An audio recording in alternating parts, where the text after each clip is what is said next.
Hey everyone, my name's Chant and welcome back to Planet Coaster. Today we're going to be looking at a project I started pretty recently. This project is supposed to be a storytelling experience. I don't know if it's going to be a coaster or a ride yet, so we're just going to call it an experience. And I haven't yet written the story either, but I have an idea of how it starts and how it ends. And frankly, if I start building now, I'll be inspired by the building to write, and vice versa. I'll be inspired by my story to build. So my building goals right now are to simply make a town that will fit my story. And in order to fit my story, everything needs to look like it's been all sewn up or patched together with needle and thread or patches or whatever. The premise behind the story is that this town thrives off of the thread that it produces. So all the buildings are sewn together, the people are sewn together, and most importantly, their hearts are sewn together. So this little town is literally pieced together by thread, and unfortunately for that town, the thread isn't that strong. And everything always needs repairs, especially the heart.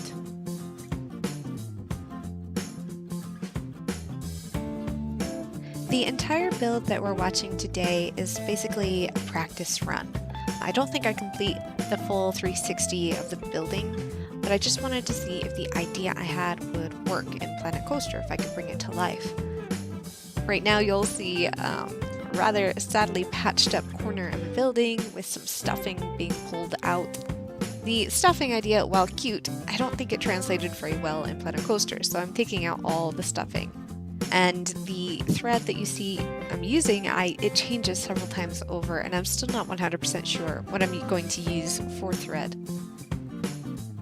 Somebody said that the end product kind of looked like shoelaces, and I'm actually kind of okay with that because it's the same idea. You're lacing up the corners of the building, and that definitely keeps with the spirit of the story. Now, despite how sloppy the building looks right now, I actually had a lot of fun putting this together and deciding what materials I could use because I had to think in terms of sewing. Anything sewing related would absolutely go with this project. So sewing up the corners of the building, buttons, needles, thread, you name it, and it can be put into this project and fit seamlessly. That being said, the same also goes for the story I'm writing. Anything sewing related can absolutely be integrated into my story. In fact, it's a good thing that it would be. All these sewing terms and sewing tools should definitely be in my story. And that brings me to the name of the town that I'm building. I decided to call it Thimbleton Patch. Thimbleton because... Wait, can we change that? That's not at all how the story's supposed to go. That doesn't... Yeah, can we change it? Great. Yeah, sorry about that. So Thimbleton because of the very simple fact that it has the word thimble in it, and patch, of course, is just a sewing patch, and together I thought it made a very lovely name. And Thimbleton Patch is located just north of Needle Point, which is going to be either a statue or a structure I'm going to make, and again, reflecting the sewing terms that I was referring to. Now, of course, mainly this town revolves around sewing and binding things together with thread. That is their life source, if you will. But another main focus of this entire story, besides sewing and thread, is the actual heart itself. Because while the thread they use is as strong as they have, it isn't strong enough to keep the heart together. So the whole town is populated with heartbroken people. And that's going to be a problem for our little hero. He doesn't like it when the whole town is just so sad and heartbroken. While I don't know exactly what he's going to do, he is definitely going to do something about it. Well, we're almost 5 minutes in and this experimental build is still looking like a mess, but hey, I've got some good looking buttons to decorate this bad looking building with. But I promise this building does come together in the end and has a very unique style about it, which is perfect for the story I'm going to go for. You'll notice the colors I'm using are a little faded and darker, which is exactly the mood I'm going for. This is not a town full of lively people right now, and I want the town to reflect that. You'll see that I put the windows at an angle, kind of like falling forward, if you will. It's a little cartoony. But with the textures I'm using, that's the temple pieces for the walls and the spooky pack windows up high, these textures don't really reflect, a friendly cartoon. So yes, while I'm trying to get the playfulness of a cartoon, I don't want the shiny, bubbly texture that you think of when you think of a cartoon. Now we're coming to the part where I put on a roof, and I simply use the pre-made straw or thatched roof. And I thought I was pretty clever in using this. While straw and hay are not the same thing, they kind of look similar. So I stick some needles in the straw roof and, needle in a haystack, even though it's now needle in a straw stack. I thought it was a playful addition. Now here's a unique addition to this video. It's a drawing I did on my tablet, and it is of our main character. And his name is Artemus Dart. When I was first putting this story together, and I'm still not done, I think I have one paragraph done, his name came to me pretty quickly.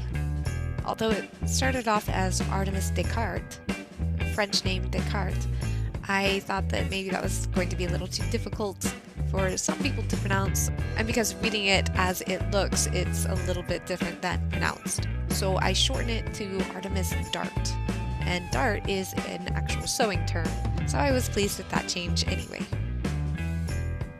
When drawing this character on my tablet, I was drawing it with the Planet Coaster pieces in mind. I knew I was going to make him probably out of basic shapes, so his figure represents just that. The top of his head was a dome, the jawline was just a flat circle piece, and his arms would be the jelly beans if they fit. It was kind of hard to make everything proportional because without the game right in front of me as I was drawing it, I wasn't sure if all these pieces were going to go together. Frankly, the biggest challenge that I set for myself were the eyes themselves, because the character is actually made from the very smallest basic shape pieces in the game, which means I couldn't use a basic shape for the eyes.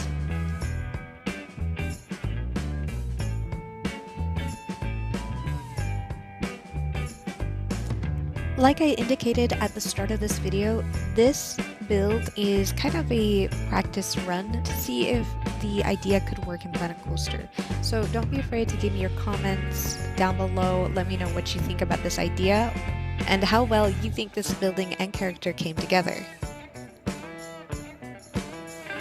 At this point in time, I have built another building and 2 more characters. They're not main characters. They're just some of the townsfolk that we're gonna need if I decide to finish this project. I am hoping that I'm going to finish this project. I regularly leave a project this big and never come back to it. I'm pretty good about finishing what I start. However, I cannot finish this ride if I don't finish my story, so this really is dependent upon whether or not I'm able to finish my story. And with all my other projects going on, I'm hoping that I can do that. In theory, this is going to be a completed project within the next couple of months. However, I'm just really excited about it, so even if I don't finish it, I just wanted to share it with you guys. As for our main character, Mr. Artemus Dart, I think he really came together in the game. While I wasn't recording, I changed his colors just slightly to make him look a little bit patched up, kind of like a rag doll would be. Now, someone mentioned that the button eyes reminded them of Coraline, and I in no way meant to copy Coraline or anything of that nature. I simply remembered back to my days of sewing when I was a kid, and I made this pretty little doll with black button eyes. And many hand-sewn dolls have button eyes, so that's the direction I went with when I created Artemus Dart. Looks like the video is coming to an end. I leave you with some updated viewpoints of both the building and Artemus Dart, and I'm sorry for not telling you more of the story, but I kind of want to keep it a surprise. These items will not be appearing on the Steam Workshop, so don't expect a link down there today. Don't be afraid to leave a comment below, and I will see you in the next one. Bye now.